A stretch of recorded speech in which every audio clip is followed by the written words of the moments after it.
చిన్న స్తోత్రం దేవా, నాతో మాతో అందరితో మాట్లాడమని నీ ఆలోచన ప్రకారం నడిపించు. ఇచ్చినందుకు నీ కృతజ్ఞతలు తెలియజేస్తూ ఈ ప్రార్థన యేసు నామములో అడిగి వేడుకుంటున్నాను పరలోకపు తండ్రి, ఆమేన్. అందరికీ వందనాలు. ప్రభువైన యేసుక్రీస్తు నామములో మరొకసారి మళ్ళీ మిమ్మల్ని చూడడానికి దేవుడు నాకు ఈ అవకాశం ఇచ్చినందుకు వందనాలు. దేవుడు నాకు ఈ అవకాశం ఇచ్చినందుకు మరియు అయ్యగారికి వందనాలు.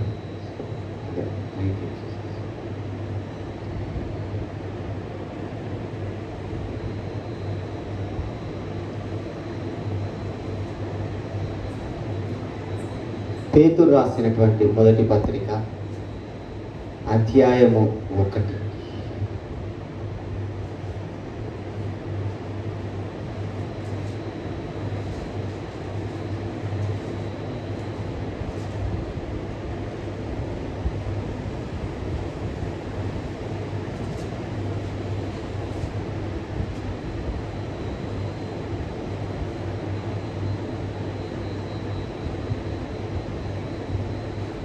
పద్నాలుగో వచనం.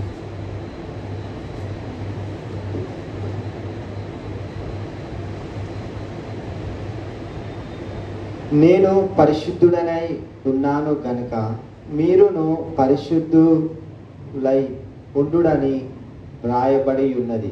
కాగా మీరు అంతే, నేను పరిశుద్ధుడనై ఉన్నాను గనుక మీరును పరిశుద్ధులై ఉండుడి. దేవుడు ఉన్నాడు, అదేవిధంగా సైతాను ఉన్నది, అదేవిధంగా మానవులు ఉన్నారు. దేవుడు ఏమై ఉన్నాడంటే ఆయన పరిశుద్ధుడై ఉన్నాడు. ఆయనకు కొన్ని స్వభావాలు ఉన్నాయి. ఒక్కొక్కరికి కొన్ని స్వభావాలు ఉంటాయి, కొన్ని క్యారెక్టర్స్ ఉంటాయి. అదేవిధంగా దేవునికి కూడా కొన్ని స్వభావాలు ఉన్నాయి. అది ఏ స్వభావం అంటే పరిశుద్ధుడు అనేటువంటి ఒక స్వభావం. ఆయన పేరు పరిశుద్ధుడు.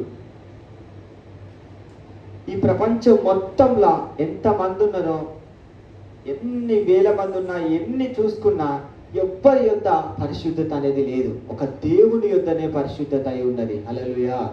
అంటే ఇక్కడ చూసినట్లయితే ఇక్కడ ఏమి జరుగుతూ ఉంటున్నదంటే ఆయన అతి పరిశుద్ధుడై ఉన్నాడు.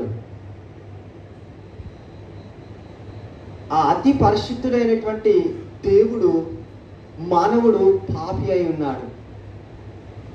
ఆయన ఏమై ఉన్నాడంటే సువాసన కలిగినటువంటి దేవుడై ఉన్నాడు. మానవుడి దగ్గర దుర్వాసన వస్తుంది.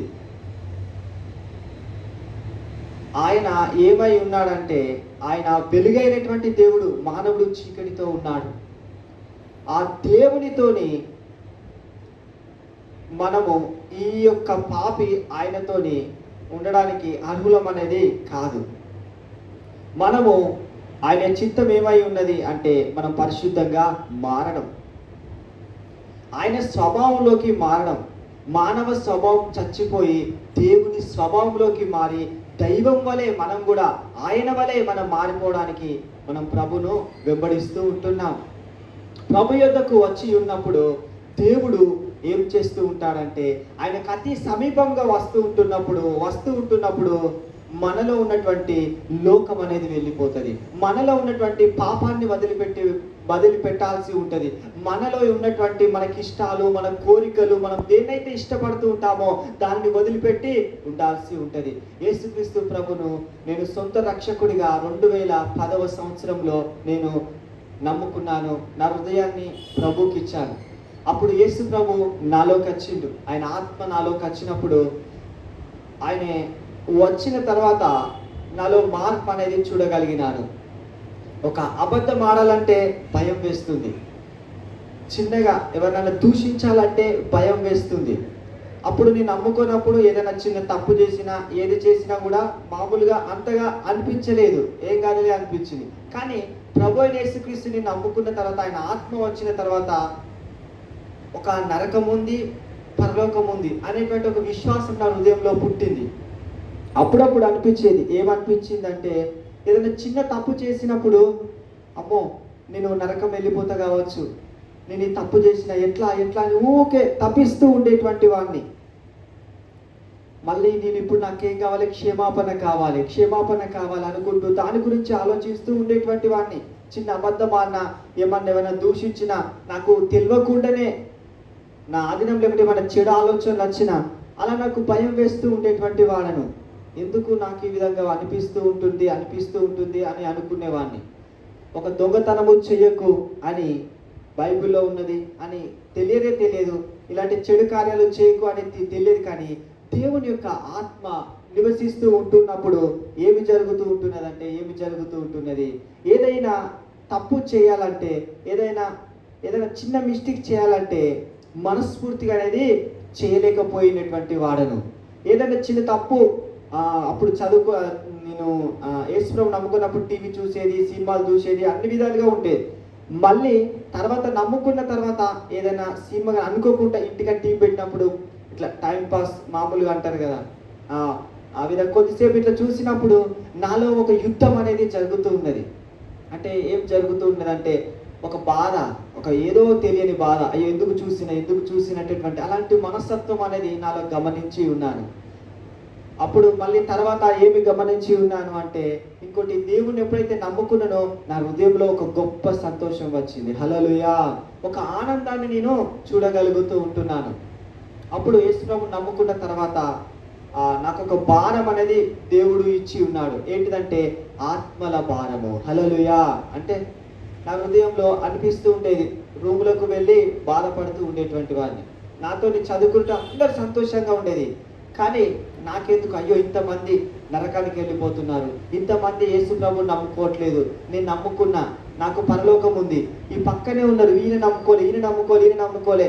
సరే కొద్దిసేపు అంటే శిక్ష అంటే జైలు శిక్ష అంటే 1 సంవత్సరం, 2 సంవత్సరాలు, 10 సంవత్సరాలు, 50 సంవత్సరాలు. కానీ ఒకసారి ప్రభు యందు విశ్వాసం ఉంచుకుంటే, ఆయన రక్తంలో కడగబడకుంటే, ఆయనను హృదయంలో స్వీకరించుకుంటే, ఆయన ఆత్మ లేకుంటే అందరూ నరకానికి వెళ్ళిపోతారు. ఇక యుగాలుగా వాళ్ళకు జీవితంలోనే చాయిసే లేదు. ఇంత ఘోరమా అని అనుకున్నటువంటి వాడను. ఎవరైనా చనిపోతే అనిపించేది, వాళ్ళు యేసు ప్రభువుని నమ్ముకున్నారా, నమ్ముకోలేదు అన్నప్పుడు ఒక తీవ్రమైనటువంటి ఒక బాధ అనేది వచ్చేది. అయ్యో వాళ్ళు ఇక 100 నరకానికే వెళ్ళిపోతారు అంటే, వాళ్ళు నరకానికి వెళ్ళిపోతారు, ఇంత శిక్షణ అనిపిస్తూ ఉండేటువంటి.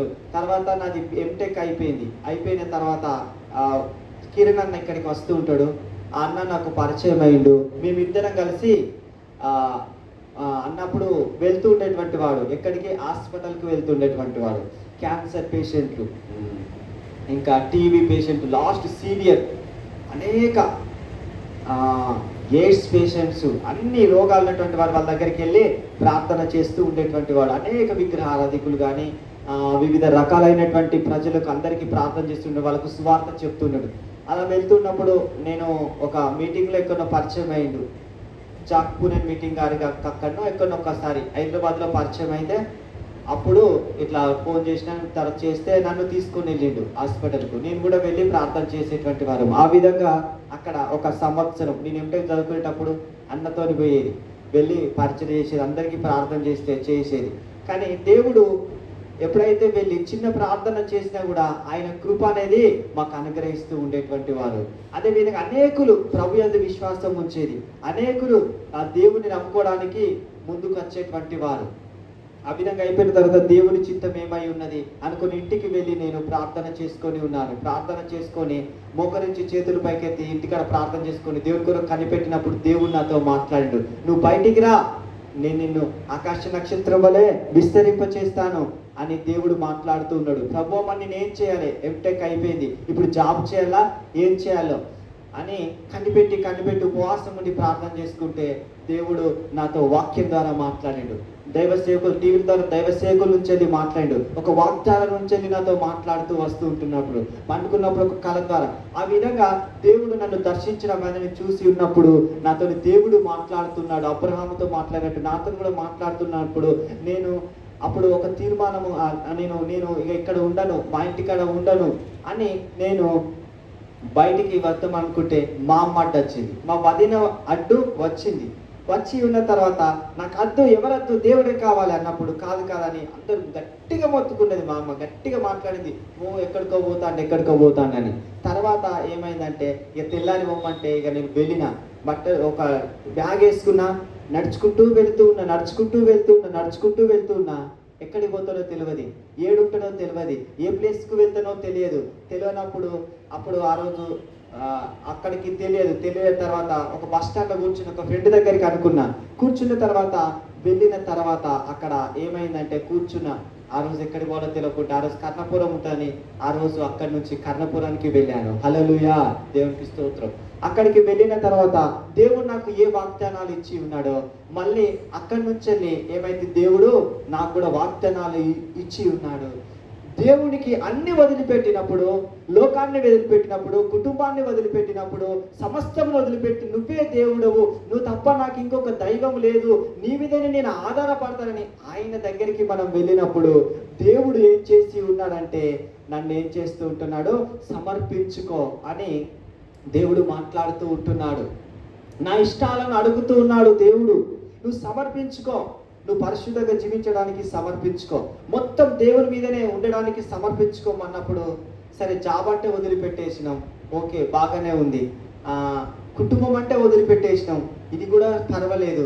కానీ నాకు ఏమంటున్నారు, మొత్తం నువ్వు నీ ఆత్మ నాదే, నీ శరీరము నాదే, అతి పరిశుద్ధంగా నువ్వు జీవించాలి అన్నప్పుడు నాకు మైండ్ బ్లాక్ అయిపోయింది, కళ్ళ నుంచి నీళ్లు కారుతూ ఉన్నాయి, అసలు ఏం మాట్లాడాలో అర్థమైతలేదు. దేవుడు ఇలా ప్రవచనం ద్వారా వాక్యం ఈ విధంగా మాట్లాడుతూ ఉంటున్నప్పుడు నాకు అర్థమైతూ ఉంటున్నది, ప్రభు నన్ను ఈ విధంగా అడుగుతున్నాడు, నాకు ఏదైతే ఇష్టమో దాన్నే దేవుడు అడుగుతున్నాడు, సమర్పించుకోమంటున్నాడు. అప్పుడు నాకు అనిపించింది, ఏమనిపించిందంటే ఒకటే నమ్మిన, నాకు ఇష్టం ఉండని ఇష్టం లేకపోని ఒకటే అనుకున్నా, దేవుడు మంచివాడు, ఆయన నాకు ఏది చేసినా మంచి చేస్తాడు కానీ కీడు మాత్రము చేయడు. ఆయన ఏదైతే అడుగుతుండో నా క్షేమం కొరకే, నా జీవితాన్ని నేను ఎంత ప్రేమిస్తున్నానో, నేనన్నా ప్రేమిస్తే నేనన్నా పప్పులో కాదు అంటారు కదా, రాంగ్ వేలో వెళ్తా కావచ్చు, చెడు మార్గంలో వెళ్తా కావచ్చు, నా జీవితాన్ని ఖరాబు చేసుకుంటుంటా కావచ్చు, కానీ దేవుడు ఆయన నన్ను ప్రేమిస్తూ ఉంటున్నాడు. ఆయన ఆయన ఆయన అడుగుతూ ఉన్నాడు, ఎందుకు అడుగుతూ, నా క్షేమం కొరకే అనుకుని దేవుడు మంచివాడు అనుకొని నాకు ఇష్టం ఉన్నా లేకున్నా మోకరించి చేతులు పైకెత్తి ఏడ్చుకుంటూ నా జీవితాన్ని యేసు ప్రభుకు పరిపూర్ణంగా నేను సమర్పించుకున్నా. హల్లెలూయా. ఎప్పుడైతే నేను పరిపూర్ణంగా సమర్పించుకొని ఉన్నానో ఇక అప్పుడు నాతో నేను నిన్ను విమోచించి ఉన్నానని ప్రభు అయిన యేసుక్రీస్తు ప్రభుల వారు నాతో మాట్లాడినాడు. తర్వాత అయిపోయిన తర్వాత ఎప్పుడైతే నా ఇష్టాన్ని, నాకున్నటువంటి కోరికలను మొత్తం ప్రభుకి ఇచ్చేసిన, నాకు ఏం లేదు, జీవితమే లేదు, నాకు మార్గమే లేదు, ఒక లోకం అంటేనే లేదు, ఎందుకు ఈ బతికి మొత్తం ఉపవాసాలుండి మొత్తం దేవుని కొరకే జీవించి ఉపవాసంతోనే చనిపోయినా కూడా దేవుని కొరకు ఇట్లనే ఉండి పోరాటం చేసి యుద్ధం చేసి ఇట్లనే మోకరించి ప్రార్థన చేసుకుంటుంటే అయిపోతుంది అనిపించింది. కానీ ఎప్పుడైతే అలాంటి పూర్తిగా ఆయన మీద ఆధారపడుతూ ఉంటున్నానో బలమైనటువంటి ఆత్మ చేత నేను నింపబడడం అనేది చూసి ఉన్నాను, ఆయన శక్తిని నేను అనుభవించడం చూసి ఉన్నాను. ఎప్పుడైతే నేను సమర్పించుకున్నానో, ఎప్పుడైతే నా ఇష్టాన్ని నాకు ఇష్టం లేకున్నా కూడా ఎంత బాధ అయినా కూడా ఆయనకు ఇచ్చి ఉన్నాను, ఆయన మంచోడని నమ్మి ఉన్నానో అప్పుడు ఒక పెద్ద ప్రపంచం నాకు కనబడ్డది. హల్లెలూయా. అప్పటి వరకు దేవుని చిత్తం అంటేనే తెలియదు, అసలు ఏం చేయాలో తెలియదు, అసలు దేవుడు అంటేనే తెలియదు. కానీ ఎప్పుడైతే నేను సమర్పించుకున్నానో ఒక పెద్ద ప్రపంచం, అసలు నేనంటే ఏంటిది, నా చిత్తం అంటే ఏంటిది, అసలు నేనేం చేయాలి, నా నిరీక్షణ ఏంటిది, దేవుడు ఏ వాగ్దానాలు ఇస్తూ ఉన్నాడు, ఆయన కృప ఏంటిది, నేను ఏం చేయగలుగుతాను, నేను ఏమై ఉంటాను, ఎప్పుడు ఏ విధంగా ఉంటాను, ఏం జరుగుతుంది మొత్తం అనేది తెలుసుకొని ఉన్న తర్వాత దేవుడు తెలుసుకొని ఉంటున్న తర్వాత చేసి అక్కడ ఉంటున్నా. ఇక ఆ విధంగా పరిచయం చేస్తుంటున్నప్పుడు, అట్లా దైవజనుని ఉంటున్నప్పుడు, ప్రార్థన చేసుకుంటూ ఉంటున్నప్పుడు మా అమ్మ వాళ్ళు నమ్ముకోలే, వాళ్ళు వచ్చి నన్ను బయటికి తీసుకొని వచ్చిళ్ళు. ఎక్కడికి తీసుకొని వచ్చి ఉన్నారంటే ఇంటికి తీసుకొని వచ్చిళ్ళు. ఇక యేసు ప్రభు నమ్ముకున్నాడు, నేనేమనుకున్నా పరిశుద్ధంగా జీవించాలనుకున్నా. కానీ వాళ్ళు వచ్చి ఏమంటున్నారంటే తీసుకొని బయటికి వచ్చి ఏం చేసిలంటే నన్ను తలపేసిళ్ళు ఇంట్లో, ఎటు పోకుండా. మైండ్ ఖరాబ్ అయిపోయింది. ఈ విధంగా దేవుడు అంటున్నారు, ఇట్లా వివాహంలో దేవుడి కొరకే ఉంటా అంటున్నాడు, ఇక్కడేది అంతే అనుకొని వాళ్ళు తలపేసిళ్ళు. తర్వాత నేను మారాలని అనేకులు వచ్చి నాతో మాట్లాడిళ్ళు. తర్వాత నన్ను ఒక పిచ్చి హాస్పిటల్కి తీసుకొని వెళ్ళిళ్ళు. పిచ్చి హాస్పిటల్ తీసుకొని వెళ్ళి ఆయన ఏం చేసిండు, కౌన్సిలింగ్ ఇచ్చిండు డాక్టర్. ఏమైంది ఇట్లా ఈ విధంగా అని మొత్తం డాక్టర్ ఇచ్చిన తర్వాత వాళ్ళు వచ్చి అడిగిళ్ళు, ఏమైందంటే ఈ విధంగా అంటున్నాడు, నేనే నరకానికి పోతానట, నా యేసు ప్రభువుని నమ్ముకుంటే నాకే చెప్తున్నాడమ్మా అని చెప్పినప్పుడు కొన్ని టాబ్లెట్స్ రాసిండు. నాకు తెలియదు, నొప్పి అని తీసుకొని వచ్చినాం. వచ్చి అక్కడ పిచ్చి హాస్పిటల్ తీసుకుపోయినప్పుడు నాకు మా ఫ్రెండ్స్ కలిసినప్పుడు ఒక్కొరు కనబడ్డప్పుడు ఇగో ఈయనకి ఈ పరిస్థితి ఉంది, ఇగో ఈ విధంగా ఉందని చెప్పాను, దేవుని నమ్ముకుంటే బాగవుతారని చెప్పాను. మళ్ళీ తర్వాత అక్కడి నుంచి వచ్చిన తర్వాత ఆ గోళీలు వేసినప్పుడు మత్తు వస్తూ ఉన్నది. అది ఏమో అది ఏమన్నా వాష్రూమ్ పోవాలంటే ఇట్లా పట్టుకొని వెళ్ళాలి, ఎందుకు నాకు ఇట్లా అనిపిస్తుంది అని అనుకున్నా. అట్లా కొన్ని రోజులు ఆ ట్యాబ్లెట్స్ వేసుకున్నా. తర్వాత అనిపించింది ఏమన్నా అయితే మళ్ళీ రియాక్షన్ అయితే చూస్తే మంచిగానే ఉన్నాడు కదా అనుకొని మళ్ళీ మా అమ్మ వాళ్ళు ఆపేసిండు. ఈ విధంగా దేవుడి కొరకు ఉంటున్నప్పుడు దేవుడు ఏమి ఇచ్చిండంటే నాకు ఒక మంచి సాక్ష్యాన్ని దేవుడు ఇచ్చిండు. హల్లెలూయా. ఒక సాక్ష్యాన్ని అనేది నాకు దేవుడు ఇచ్చి ఉన్నాడు. అప్పుడు ఆ సాక్ష్యం ఇచ్చిండు. మళ్ళీ తర్వాత దేవుడు మాట్లాడినప్పుడు నేను మళ్ళీ పరుగు ఒకసారి వాక్యం ఉంది మామూలుగా ఏమనుంది, నా దూత నీకు ముందుగా వెళ్ళును అని వాక్యం ఉన్నప్పుడు ఆ వాక్యం ఉన్నప్పుడు అనుకున్నా, మా వాళ్ళందరూ ఉన్నారు. ఆ వాక్యము చూసిన టక్కున తొందరగా ఉరుకుతూనే ఉన్నా, పరిగెత్తుతూనే ఉన్నా. వెళ్ళే వరకు ఏమైందంటే అక్కడ బస్ స్టాండ్లో ఒక్క వెహికల్ కూడా లేదు. అటు పోదామంటే అటు వెహికల్ లేదు, ఇటు పోదామంటే ఇటు వెహికల్ లేదు. ఏం చేయాలో అర్థం కాదు. వెనుక మా అమ్మ వాళ్ళు పరుగున వస్తూ ఉంటున్నారు. అయ్యో దొరికిపోతే బాగుండదు, పరుగు మొత్తం పోతుంది, దెబ్బలు పడితే అందరు చూస్తారు కదా. ఎలా ప్రభువా మరి దూత ముందుకు పంపిస్తారని నాతో మాట్లాడినావు. నేను మాట్లాడిన వాక్యం చూస్తే నేను నమ్మిన పరిగెత్తిన. అప్పుడే ఏమైందంటే ఒక వెహికల్ ఎక్కడి నుంచో స్పీడ్గా వచ్చింది, ఒక బైక్. దేవునికి స్తోత్రం. ఆ బైక్ వచ్చినప్పుడు నేను కూడా ఇష్టం ఎక్కువ ఎక్కన్నారు, ఎవరో నాకు తెలియదు, ఎక్కించుకున్నారు. నాకు అప్పుడు చెప్పులు లేకుంటేనే ఉరికినా. అప్పుడు ఎక్కించుకొని దూరంగా మళ్ళీ వేరే ఊళ్ళో నన్ను అక్కడ దించారు. మా వాళ్ళందరూ వెనక్కి వచ్చిండు, కానీ నేను దొరకలేదు. మళ్ళీ దేవుడి దగ్గరికి వెళ్ళిన. అంటే చూడండి, దేవుడు చిన్న మాట నమ్మంగానే మళ్ళీ ఇంకోసారి మళ్ళీ తీసుకొచ్చిండు మా ఇంటికి. మళ్ళీ దేవుడు నాతో అదే మాట్లాడిండు. నా దూత ముందుగా వెళ్ళానంటే మళ్ళీ నమ్మి మళ్ళీ పరిగెత్తిన. మళ్ళీ ఇంకో బైక్ వచ్చింది. హల్లెలూయా. అంటే చూడు దేవుడు ఏం చేశాడో, ముందు ఆయన స్పీడ్గా కదులుతున్నాను. మళ్ళీ ఎక్కినప్పుడు ఇక మళ్ళీ వెళ్ళాను. అప్పుడు మళ్ళీ ఇంకోసారి ఎక్కినప్పుడు మళ్ళీ బైక్ వచ్చింది. మళ్ళీ ఆ విధంగా వచ్చినప్పుడు ఇక తర్వాత అర్థమైంది. అంటే చూడు దేవుడు ఆ మాట ప్రకారం మాట్లాడుతూ ఉంటున్నాడు. అంటే ఇక్కడ ఏం జరుగుతూ ఉంటుందంటే దేవుని కొరకు సమర్పించుకుంటున్నప్పుడు ఏ మంచి కార్యమైనా ఒక ఉప్పు వలె, ఒక వెలుగు వలె ఆయనను మనము కలిగి ఉన్నప్పుడు ఏమి జరుగుతూ ఉంటుందంటే ఈ లోకం అనేది ఏం చేస్తూ ఉంటుంది, ఈ యొక్క లోకము, ఈ సైతాను, ఈ యొక్క వ్యతిరేకతలు, పరిస్థితులు మనల్ని ఏం చేస్తూ ఉంటాయంటే వెనుకకు లాగుతూ ఉంటాయి. మనల్ని చెయ్యనియది, జీవించకుండా. నీలో ఏ మంచి ఉంది, నీలో దేవుని యందు విశ్వాసం ఉన్నదా, పరిశుద్ధత ఉన్నదా, తెలుపు ఉన్నదా అంటే ఒక తెలుపు ఉంది, ఒక మంచితనం ఉంది అంటే you are eligible to heaven.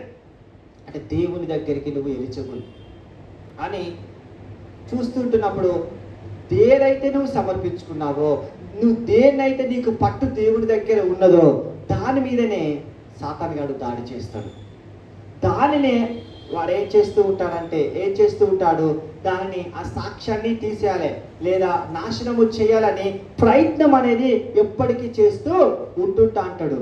అంటే ఇక్కడ ఏం జరుగుతూ ఉంటున్నదంటే వాడు ప్రయత్నం చేస్తుంటాడు. ఎందుకంటే మనం లోకంలో ఉన్నాం కాబట్టి వాడు ఏం చేస్తాడు, ఒక వ్యక్తిని అపవిత్రపరుస్తూ అంటాడు. ఊకే మనము ఒక పని చేయాలనుకో వాడు డామినేట్ చేస్తా అంటాడు. మనం ఏం చేస్తూ ఉంటామంటే మనము ఒక్కోసారి గెలుస్తాము, ఒక్కోసారి పడిపోతాము, ఒక్కోసారి పడిపోతాము. ప్రభువా మరి ఈ శోధన ఎప్పటి వరకు నేను పోరాటం చేయాలి పాపముతోని, ఈ శరీర క్రియలతో ఎప్పటి వరకు జయించుకుంటూ వెళ్ళాలి, ఎప్పటికీ నేనా అని దేవుడు మాట్లాడినప్పుడు, నేను అనుకుంటున్నప్పుడు దేవుడు నాతో మాట్లాడినేమని, నువ్వు జీవిత కాలం అంతయు శోధన ఉంటూనే ఉంటుంది, నువ్వేం చేయాలి, జయించుకుంటూ ముందుకెళ్ళాలి. అది ఏ సమస్య కానీ, ఏ బాధ కానీ, ఏ కష్టం కానీ నువ్వు జయించుకుంటూ నువ్వు ముందుకు వెళుతూ ఉండాలి. కానీ నా జీవితంలో ఏమి జరుగుతూ ఉంటున్నదంటే, ఏం జరుగుతూ ఉంటున్నది, జయించుతున్నాను. ఒక్కోసారి మంచి భక్తిలో ఉంటున్నా, ఒకసారి మళ్ళీ పడిపోతూ ఉంటున్నా. జయించుకుంటున్నదే నేను దేవునితోని ఉన్న, మళ్ళా పడిపోయినప్పుడు ప్రభువా నన్ను క్షమించు, నీ రక్తంలో కడుగు, నా ప్రాణము ఆత్మ శరీరాన్ని శుద్ధి చేయండి ప్రభువా, నాలో అణువణువు శుద్ధి చేయండి అని పశ్చాత్తాపంతో మళ్ళీ కన్నీళ్లతో ప్రభువా ప్రభువా ప్రభువా అని మళ్ళీ అన్నప్పుడు, మళ్ళీ దేవుని యొక్క అభిషేకము, దేవుని యొక్క శక్తిని, దేవుని యొక్క వెలుగును, దేవుని యొక్క ఆ సువాసను నేను సెన్స్ చేయగలుగుతూ ఉంటున్నా. మళ్ళీ ఆ విధంగా జరుగుతూ ఉంటున్నది. ఆ విధంగా జరుగుతూ ఉంటున్నప్పుడు ఇక్కడ మళ్ళీ ఏమవుతుంది, మళ్ళీ మనం జీవించినప్పుడు ఆ విధంగా జరుగుతుంది. లేదనుకో మళ్ళీ పడిపోతుంటున్నాం. మళ్ళీ ప్రభు మాట్లాడిండు, ఏమని మాట్లాడిండు, నువ్వు యథార్థంగా జీవించు, యథార్థంగా ఒకటే విధంగా జీవించు. గెలిచినవా అలానే నిలబడు, స్థిరపరచుకో జీవితాన్ని. బైబిల్లో సెలవిస్తుంది. పేతురుతో యేసు ప్రభుల వారు మాట్లాడతాడు, నువ్వు బండ అంటాడు. బండ అంటే ఎన్ని బండ, నువ్వు నీ మీద నేను సంఘాన్ని కడతా, బండ మీద సంఘాన్ని కడతా అంటే ఒక ఇల్లును కట్టుకోవాలి, ఆత్మీయ ఇల్లు. చర్చి అంటే ఇది, మన చర్చి అంటే మనమే చర్చి అని వాక్యం ఉంది, ఆలయం అని. దీనినే మనం ఒక ఇల్లు వలె కట్టుకోవాలి. ఒక ప్రవక్తన, ఒక విధమైనటువంటి ఒక ప్రవర్తన, ఒక ఇల్లును, ఆత్మీయ ఇల్లు మన హృదయంలో కట్టుకొని మన విశ్వాసాలను మనం స్థిరపరచుకోవాలి. అవి బండ అంటాడు పేతురుతోని. ఆ బండ ఉన్నప్పుడు బైబిల్ సెలవిస్తుంది, మత్తయి సువార్త గ్రంథంలో ఏమని సెలవిస్తుంది అంటే, తీర్థం చదువు.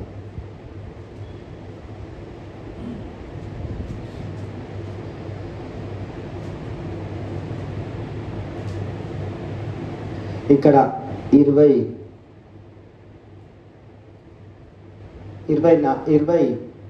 వచనం, అధ్యాయం 7 వచనము 24 నుంచి. కాబట్టి ఈ నా మాటలు విని వాటి చొప్పున చేయు ప్రతివాడును బండ మీద తన ఇల్లు కట్టుకొనిన బుద్ధిమంతుని పోలియుండును. వాన కురిసెను, వరదలు వచ్చెను, గాలి విసిరి ఆ ఇంటి మీద కొట్టెను గాని దాని పునాది బండ మీద వేయబడను గనుక అది పడలేదు. మరియు ఈ నా మాటలు విని వాటి చొప్పున చేయని ప్రతివాడు ఇసుక మీద తన ఇల్లు కట్టుకొనిన బుద్ధిహీనుని పోలి ఉండును.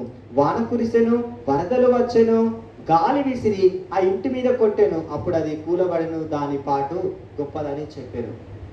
ఇక్కడ ఏం జరుగుతుంటుంది, బండ మీద మనం విశ్వాసాన్ని కట్టుకుంటూ ఉంటున్నప్పుడు దేవుని మీద, దేవుని స్వభావం మీద ఒక దైవం వలె మారాలి, పూర్ణంగా దేవుని మీద వాడాలి. ఒక బండ వలె విశ్వాసం కదలకుండా ఆయనతో మనము ఇక్కడ కట్టుకుంటూ ఉంటున్నప్పుడు ఏమి జరుగుతూ ఉంటుందంటే, ఎన్ని ఆటంకాలు, గాలి వాన వరద వచ్చినా కూడా అది పడిపోదు, అది స్థిరంగా నిలబడుతున్నది. ఇసుక మీద ఇల్లు కట్టుకుంటున్నప్పుడు మనము కరెక్ట్ పునాది పడనప్పుడు మన విశ్వాసము ఒక ఆశించి, ఈ విధంగా ఆశించి దేవుని స్వభావం కాకుండా, వాక్యం అని కాకుండా, క్రీస్తునందు కాకుండా, ఆయననే కాకుండా వేరే విధంగా ఆయన యొక్క ఏమంటారు అద్భుతాలని, ఆశ్చర్య కార్యాలని ఈ విధంగా అంటారు కదా, ఆ విధంగా కొందరు. అలానే కాదు, అది కూడా కరెక్టే కావచ్చేమో, కానీ మనం ఒక పండవలే కాకుండా ఆయనకు ఒక పరిశుద్ధత అనేటువంటి దాని మీద కాకుండా వేరే విధంగా మనం కట్టుకుంటూ ఉంటున్నప్పుడు ఏమవుతుంది, అవి మన విశ్వాసం అనేది ఒక ఇల్లు కూలిపోయినట్టు, గాలి వారద, మళ్ళీ ఏదైనా ఇబ్బంది కానీ, ఇరుకు కానీ, ఏదైనా పేతురు నడుస్తూ ఉంటున్నప్పుడు గాలి రాగానే అవిశ్వాసం వచ్చింది. ఆ విధంగా అనేక విధాలుగా కూలిపోతూ ఉంటుంది. అంటే ఇక్కడ చూసినట్లయితే ఇక్కడ ఏమి జరుగుతూ ఉంటున్నదంటే, మనము విశ్వాసము అనేది ఇక్కడ ఏం జరుగుతూ ఉంటున్నదంటే, ఇక్కడ పరిస్థితి ఏమంటున్నది, ఆ బండ మీద మనము ఇల్లు కట్టుకుంటూ ఉంటున్నాము అంటే దాని యొక్క ఆ విధంగా మనము ఆ విధంగా స్థిరపడినప్పుడు బండ వలె మనం మారుతాము. హల్లెలూయా. ఒక బండ మీద స్థిరం అనేది వస్తూ ఉంటున్నప్పుడు ఒక యథార్థంగా మనము జీవించగలుగుతూ ఉంటాము. అంటే చూడండి, ఆ విధంగా ఏమవుతూ ఉంటుందంటే మనము వస్తున్నటువంటి శోధనలు మనం ఏం చేస్తూ ఉంటుండాలంటే మనము జయించుకుంటూ ముందుకు వెళుతూ ఉండాలి.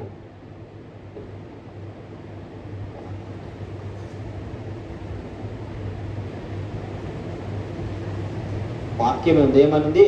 యథార్థవంతులకు మెండైన దీవెనలు కలుగుతూ ఉంటాయి. యథార్థంగా జీవిస్తూ ఉండాలి. ఒక స్థిరమైన ప్రార్థన, స్థిరమైనటువంటి ఒక లైఫ్ స్టైల్ను అలవాటు చేసుకోవాలి. రోజు 10 అధ్యాయాలు చదువుకుంటాము, వాక్యం 10 అధ్యాయాలే ఉండాలి. ఇక మన తగ్గద్దు. లేదా 5 అధ్యాయాలు వీలుంటే పెంచుకోవాలి, కానీ తగ్గించుకోదు. ఒక స్థిరం. నేను నోటి నుండి ఒక్క చిన్న బూతు మాట కూడా మాట్లాడా అని తీర్మానం తీసుకున్నావా? సమర్పించుకున్నావా దేవునికి? అలానే దాన్ని జయించాలి నోటిని. సాతాను గాడు మళ్ళీ నువ్వు దేన్ని సమర్పించుకుంటావో దాని మీదనే దాడి చేస్తాడు. నీ కోపం తెప్పిస్తాడు, నిన్ను కదిలిస్తాడు, నిన్ను అపవిత్రపరుస్తాడు, నిన్ను గాయం చేస్తాడు. అప్పుడు ఆ సాతాను కుయుక్తిని తెలుసుకొని మనము జయించాలి. ఆ విధంగా జయ జీవితాన్ని మనం స్థిరం అనేది చేసుకుంటూ ముందుకు వెళుతూ ఉండాలి. ఇక్కడ ఏమి జరుగుతూ ఉంటున్నదంటే ప్రభు కొన్ని ఛాలెంజెస్ మనకు ముందట పెడుతూ ఉంటాడు. మానవుడు కొన్ని పనులు చేయగలుగుతాడు, కొన్ని చేయలేడు. ఆ ఛాలెంజెస్ను మనము జయించాలనుకుంటాం, మనము పోరాడుతాం, కానీ మనము ఓడిపోతూ ఉంటాం. ఆయన వాక్యం సెలవిస్తుంది, జీసస్ నెవర్ ఫెయిల్స్. అంటే ఆయన ఎప్పుడు ఓడిపోడు. ఓటం అనేదే ఉండనటువంటి దేవుడు. మన పరిస్థితిని మనము చేయకూడదు. ఆ పని దేవుని మీద ఆధారపడ్డప్పుడు, ఒక కృప మీదనే ఆధారపడ్డప్పుడు ఆయననే చేస్తాడు, మనము చెయ్యడు. ఆయన కృప నాకు చాలు అని ఆయన మీద ఆధారపడుతూ ఉంటున్నప్పుడు ఏమి జరుగుతూ ఉంటుందంటే ఆయననే మన పక్షమున యుద్ధము చేస్తాడు. ఆయననే ఏం చేస్తాడు? మన పక్షమున ఆ కార్యాన్ని దేవుడే చేస్తాడు. హల్లెలూయా. అంటే ఇక్కడ చూసినట్లయితే ఏం జరుగుతూ ఉంటున్నదంటే ఆయన మీద ఆధారపడడం అనేది అలవాటు చేసుకుంటూ ఉండాలి. ఆయన చేసినప్పుడు మనకు విజయం అనేది వస్తూ ఉంటుంది. కానీ అనేక సార్లు ఓడిపోతూ ఉంటాము. ఇక్కడ నా పరిస్థితి ఏమవుతుందంటే దేవుడు నేను ఏదైతే సమర్పించుకున్నానో అదే శోధన. ఆ శోధన వచ్చినప్పుడు, జయించినప్పుడు ఒక గొప్ప సంతోషం, ఒక అభిషేకం చేత నింపబడుతున్నా. దేవుడు నాతో మాట్లాడు, నువ్వు ఉండు పరిశుద్ధంగా, నీకు సియోన్ ఇస్తా అన్నాడు. సియోన్ అంటే నాకు కూడా అంత తెలియదు. నీకు సియోన్ ఇస్తా నేను, అంటే సియోను అక్కడ నీకు సియోన్ ఇస్తాను, అతి పరిశుద్ధంగా జీవించినప్పుడు. దీని మీదనే దాడి జరుగుతూ ఉన్నది ఎప్పటికీ. పోరాటం, యుద్ధము. కానీ ఏం చేస్తూ ఉండాలి? ఒక్కసారి పడిపోయినా, 2 సార్లు పడిపోయినా, 3 సార్లు పడిపోయినా ఊపిరున్నంత వరకు ఏం చేస్తూ ఉండాలంటే గెలిచేంత వరకు పోరాడుతూనే ఉన్నప్పుడు దేవుడు మన బలహీనంగా ఉన్నప్పుడు, ఒక వ్యక్తి బలంగా ఉంటే బలహీనుణ్ణి కొడతాడు. కొట్టడం అంటే యుద్ధం చేస్తే విజయం వస్తుంది. మనం బలహీనంగా ఉన్నప్పుడు, సమస్య పెద్దగా ఉన్నప్పుడు, ఆ సిన్ కానీ పాపం కానీ ఏదైనా కావచ్చు, ఏదైనా సమస్య కావచ్చు, అది బలం ఉంటే అది మనకు దాడి చేస్తుంది. అప్పుడు మనకు దెబ్బలు తగలచ్చు. మళ్ళీ మనము బలపరచబడి మళ్ళీ యుద్ధము చేయాల్సి ఉంటుంది. ఇది అనేది లైఫ్ లాంగ్ ప్రాసెస్. చివరి వరకు, మన ఎండ్ పాయింట్ వరకు ఈ ప్రాసెస్ అనేది ప్రతి ఒక్కరి జీవితంలోనే జరుగుతూ ఉంటుంది. కానీ మనము నివాస స్థలం వర్ధిల్లాలన్నా, మన జీవితాలు చేయాలంటే మనం ఏం చేస్తూ ఉండాలంటే బండవలే మరి ఏంటిది ఒక యథార్థమైన జీవితాన్ని మనము అలవాటు చేసుకోవాలి. ఒకసారి నొప్పి వచ్చింది నాకు వెన్నులో, ప్రార్థన చేస్తున్న అనేకులు బాగా అవుతున్నారు, కానీ నాకు నొప్పి ఉన్నది, నాకు వెళ్ళడం లేదు. మస్తు పోరాటం చేస్తున్నా, ప్రభువా నాకు నొప్పి పోవట్లేదు. కానీ దేవుడు మాతో మాట్లాడుతున్నాడు. ఏమంటున్నాడు? నా కృప నీకు చాలును. మళ్ళీ ప్రార్థన చేస్తున్నా, దేవుడు నాతో మాట్లాడుతున్నాడు. ఏమని? నీవు నా వైపు చూడమంటున్నాడు. ప్రభువా నీ వైపు చూడమంటే ఏంది అనుకున్నా. వాక్యం ఉంది, హృదయ శుద్ధి గల వారు ధన్యులు. మన హృదయాన్ని శుద్ధి చేసుకుంటున్నప్పుడు ఆటోమేటిక్గా మనలో ఉన్న అంతరంగ పురుషుని యొక్క కన్నులు తెరవబడి మనమే చూస్తామాట. అప్పుడు దేవుని యొక్క శక్తి బలం పొందుకుంటాం. ఏంది ప్రభువా ఈ విధంగా అవుతుంది, ఈ విధంగా అవుతుందని నేను బాధపడుతూ ఉంటున్నా. అప్పుడు ఏమవుతుందంటే, అప్పుడు నేను అనుకున్నా, ప్రభువా నాకు ఎంత నొప్పిలేస్తే నిన్ను మాత్రమో దూషించను, ఇంకా నీకు దగ్గర అవుతానని ఓర్చుకుంటున్నా. అది ఒక్కరోజు అయితే లేదు, 2 రోజులు అయితే లేదు. తర్వాత ఒక రోజు మోకరించి చేతులు పైకెత్తి ఏడ్చుకుంటూ, నొప్పి తట్టుకోలేకపోతున్నా, ఏడ్చుకుంటూ ప్రార్థన చేస్తున్నా. హాస్పిటల్లో జవాబు లేదు, అనిపించింది. తర్వాత ఏడ్చుకుంటూ ప్రార్థన చేస్తుంటే ఒక సిలువను గుర్తు తెచ్చుకున్నా. దర్శనం కాదు, మామూలుగా సిలువ ఇట్లా ఉంటాయి కదా, ఇట్లా పోస్టరు, ఏ వేళైనా యేసు ప్రభును గుర్తు తెచ్చుకుంటూ, చేతులకు మేకులు, కాళ్ళకు మేకులు, తలకు ముళ్ళ కిరీటము, ఆ రక్తం ఒక్కొక్క బొట్టు కారుతూ ఉన్నది. ఇట్లా గుర్తు తెచ్చుకుంటూ ఉన్నా. చూస్తూ ఉంటున్నప్పుడు అట్లనే చూస్తున్నా, తలకు ముళ్ళ కిరీటం చూస్తూ ఉంటున్నప్పుడు నాకు అనిపించింది, అప్పుడు ప్రభువా నువ్వు ఇంత నొప్పిని భరించిన, 3 గంటలు భూమికి ఆకాశానికి వేలాడుతూ అంత నొప్పిని భరించినావు అంటే పాపం అంత అపవిత్రమైనది, అంత ఘోరమైన పాపాన్ని భరించడం, అంత శిక్ష పరాలి. అది నా శిక్ష, మా శిక్ష, అందరి శిక్ష భరించి నువ్వు అంత ఓర్చుకున్నావు, నేను ఇంత చిన్న నొప్పిని ఓర్చుకోవట్లేదు ప్రభా అని అప్పుడు అన్నప్పుడు ఒక బలం అనేది నాకు వచ్చి, ఒక శక్తి అనేది నా మీదకి వచ్చినప్పుడు, కొంచెం బలం వచ్చినట్టు, ఒక ఆత్మ అనేది కొంచెం ఆత్మ కుమ్మరించబడడం ద్వారా అప్పుడు ఏమైందంటే నాలో ఉన్న నొప్పి మొత్తము వెళ్ళిపోయింది. హల్లెలూయా. ఇప్పుడు అది 1 రోజు రాలే, 2 రోజులు రాలే, కొన్ని నెలలు నొప్పితో నేను ఏమైనా భరించిన, ఓర్చుకున్నా కానీ కొంతకాలమే ఈజ్ ఎ పెయిన్. దేవునితోని మనం వెంటాడుతూ ఉంటున్నప్పుడు, మనం బలపరచబడేంత వరకు, దాన్ని జయించేంత వరకు మనకు కొంతకాలమే.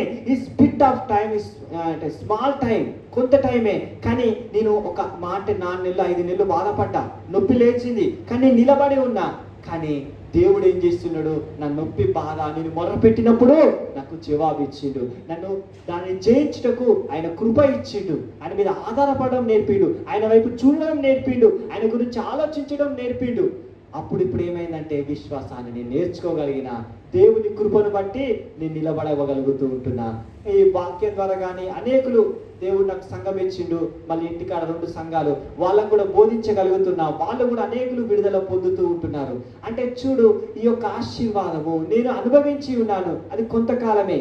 కానీ ఈ ఆశీర్వాదము ఇచ్చే దేవుని యొక్క ఆశీర్వాదం అనేది శాశ్వతమైనవి. హల్లెలూయా. అంటే కొంతకాలం బాధపడి ఓర్చుకుంటే ఈ ముందట స్టెప్ అనేది ఏమైంది, కొన్ని సంవత్సరాలు మేలుకరంగా, ఆశీర్వాదకరంగా నాకు ఈ బోధ అనేది ఉపయోగపడుతూ ఉంటున్నది.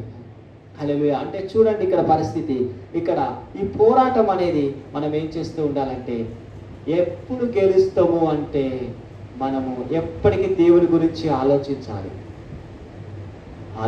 ఉండాలి. ఆయన స్వభావాన్ని ధ్యానిస్తూ ఉండాలి, ఆయన ప్రేమను ధ్యానిస్తూ ఉండాలి, ఆయన మనకు చేసిన మేలులను ధ్యానిస్తూ ఉండాలి. దేవుడు నీతో ఏం మాట్లాడాడు, నువ్వు ఫస్ట్ కాంచెల్లి ఇప్పటి వరకు ఏవే మాటల ద్వారా నేను ఓదార్చిందో గుర్తు తెచ్చుకోవాలి. ఈ విషయంలో ఇది మాట్లాడి, నా కుటుంబ విషయంలో ఇది మాట్లాడి, ప్రభువా నీకు స్తోత్రం. ఎప్పటికీ వాక్యాన్ని మనసులో ధ్యానించుకుంటూ ఉండాలి. మనము అన్ని పనులు చేసుకోవచ్చు, జాబ్ చేసి బయట ఎట్లుండదు అవసరం, నీ హృదయం కావాలి. ఎవరికి భక్తి అనేది బైబిల్ ఉంది, తలుపేసుకుని ప్రార్థన చేయన్నాడు. మన హృదయంలోనే ఉండాలి అంత భక్తి. మనకు చేసేది కూడా బయటకు కనబడకుండా ఏం కాదు, మన మనసు, మనం బయట మామూలుగా ఉండొచ్చు. అలా చేస్తూ ఉంటే దేవుని బలం వచ్చినప్పుడు, వాక్యమే అన్నిటికన్నా ముఖ్యము. వాక్యం అనేది చదువుకున్నప్పుడు, దివారాత్రులు వాక్యాన్ని ధ్యానిస్తూ ఉంటున్నప్పుడు, ఆ బలం వచ్చినప్పుడు, ఆయన కృపను మనం పొందుకుంటున్నప్పుడు ఏం జరుగుతుందంటే, మనకున్న ఏ పరిస్థితి కానీ మనము ఏం యుద్ధము చేయము. ఆ చదివిన వాక్యం మన హృదయంలో ఉన్నదే, ఆ వాక్యమే మన ముందు వచ్చినటువంటి ప్రతి సమస్యను, ప్రతి బాధను అదే ఏం చేస్తుంది, పరిష్కరించి యుద్ధం చేసి మనకు విజయాన్ని ఇస్తూ ఉంటుంది. కాబట్టి అట్టి విధంగా దేవుడు మనకు ఇచ్చేలాగా మనం ప్రేయర్ చేసుకుందాం. ఇంకోటి, మనకి ఎక్కడైతే మనము బలహీనమైపోతామో, ఎక్కడైతే మనము అపవాదికి చోటిస్తామో, మనము దేవుని యొక్క స్వభావం కాకుండా సాతాను స్వభావానికి క్షమించలేకపోవడం కానీ, ఇలా శరీర కార్యములకు మనం ఎప్పుడైతే చోటిస్తామో దానిని సాతానుగాడు ఉపయోగించుకుంటాడు. అప్పుడు వాడు ఎంటర్ అయినప్పుడు ఏమైతుందంటే వాని యొక్క ప్రభావం అనేది కుటుంబాల మీద పడిపోతుంది, జీవితాల మీద పడిపోయినప్పుడు ఏం జరుగుతుంటుంది, మనలో బలహీనపరచబడుతూ ఉంటాము. కాబట్టి మనం ఏం చేస్తూ ఉండాలి, వాడికి చోటు ఇవ్వకుండా దేవుని మీదనే ఫోకస్, ఒకటే గురి పెట్టుకొని ఫుల్లుగా దేవుడు వాక్యం ఉంది, ఏంటిది ఆజ్ఞ ఉంది, పూర్ణ హృదయముతో ఫుల్లు ఆపు లేదుగా. నువ్వు దేవుని ఎంత ప్రేమిస్తావు? 50%, 40%, 30%, 70%, 80%, 90%, లేదా ఫుల్లుకు 100కు 100 మొత్తం దేవా నువ్వే అని నువ్వు తీర్మానం తీసుకున్నట్లయితే, నీ మనస్సును పూర్ణంగా మనం ఆయన యందు తీర్మానం తీసుకుంటే, ఆ తీర్మానానికి మనం చివరి వరకు పోరాడుతూ దాన్ని కాపాడుకుంటూ ఉంటున్నట్లయితే మనం ఎక్కడికి వెళ్తామంటే దేవునికి అతి సమీపంగా ఆయనతోనే ఉంటాము మనము. హల్లెలూయా. ఆయనతోనే ఉంటూ ఉన్నప్పుడు ఆయనే వలె మనం మారిపోతూ ఉంటాం. మనం కూడా దైవం వలె ఆయన పోలికలోకి మనము మారిపోతూ ఉంటాం. కాబట్టి మనము ప్రార్థన చేసుకొని ఈ యొక్క మెసేజ్ని ముగించుకుందాం. సమయం అయిపోయింది.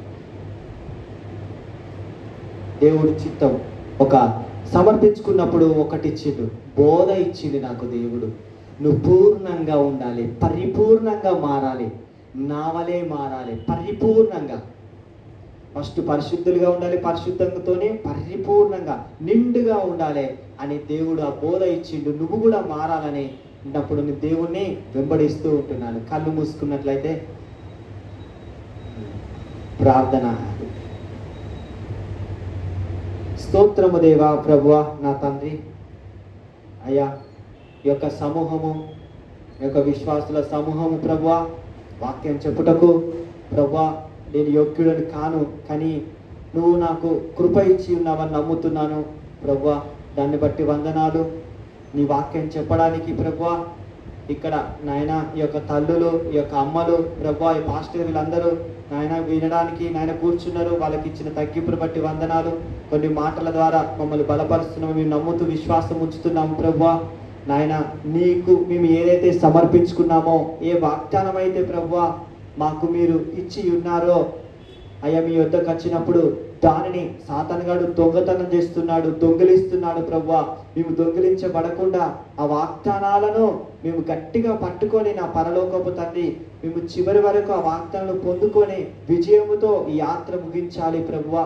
నువ్వు ఇచ్చిన మేలులను మేము కోల్పోకుండా ప్రభువా, మేము ఆ మేలులన్నిటిని గట్టిగా పట్టుకొని నీ వైపు చూస్తూ మేము ముందుకు వెళ్తూ అయ్యా, మేము పూర్ణత్వంలోకి, నీ సియోను మార్గంలోకి, నీ యెరూషలేము మార్గంలోకి అతి పరిశుద్ధంగా జీవించుటకు ప్రభువా అయ్యా మాకు నీ కృప మాకు దయచేయండి, నీ కనికరమును మాకు దయచేయండి, నీ సహాయాన్ని మాకు దయచేయండి ప్రభువా. నీ సహాయం లేకుంటే మేము ఏమి చేయలేము ప్రభువా, మేము గెలవలేము అయ్యా, అపవిత్రులుగా ఉండిపోతాం. కేవలం నీ ద్వారానే, నీ కృప ద్వారానే మేము పవిత్రంగా పరిశుద్ధంగా మారగలుగుతూ ఉంటాం. నీ పోలికలోకి మా అందరినీ నడిపించమని ప్రభువా, కనికరించి కృప చూపమని, నీ దైవత్వం వలె నిన్నే వెంబడించుకుంటూ నీ వైపే చూస్తూ, ఏమి కనబడకుండా అయ్యా నీ వైపే చూస్తూ అట్టి కృపను మాకు దయచేయమని ఈ ప్రార్థన యేసుక్రీస్తు నామములో అడిగి వేడుకుంటున్నాను పరలోకపు తండ్రి. ఆమేన్.